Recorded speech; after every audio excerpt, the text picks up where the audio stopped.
នៅពេលដែលយើងជួបមនុស្សមិនល្អមិនមែនមានន័យថាមនុស្សក្នុងលោកសុទ្ធតែមិនល្អនោះទេហើយខ្ញុំតែងតែឮច្រើនមែនទែនតាក់ទងមនុស្សស្រីយើងក៏ដោយប្រុសក៏ដោយគាត់នឹងនិយាយថា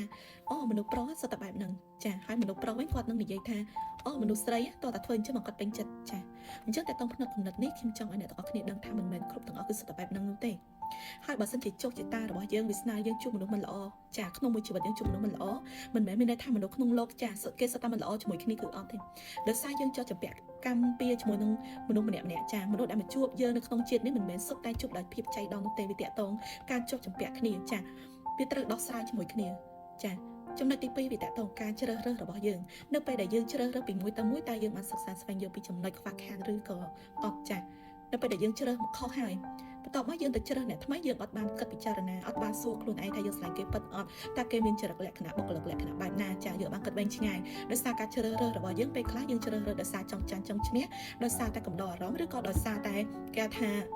មកពេលគេថាជីកបីច្រឡំភក់ចាអញ្ចឹងទៅវាធ្វើឲ្យយើងរកភាពពិតក៏អត់បានចាអញ្ចឹងឲ្យមិនថាស្រីមិនថាប្រុសទេពេលដែលយើងមានផ្នត់កំណត់បិទធ្វើឲ្យយើងនឹង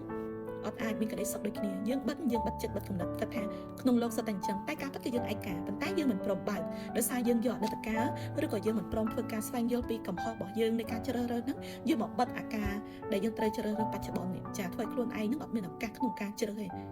ដោយសារយើងនៅក្នុងរង្វង់មួយចាអត់ហ៊ានចេញទៅខាងក្រៅទេចាដោយសារខ្លាចខុសអញ្ចឹងសម្រាប់podcast នេះខ្ញុំគ្រាន់តែសង្ឃឹមថាបងប្អូនទាំងអស់គ្នាដែលបានស្ដាប់ហើយនឹងអាចស្វែងយល់ចាបើសិនជាមិនពេញចិត្តចាអាចធ្វើការរំលងអូសចោលបានចាអរគុណ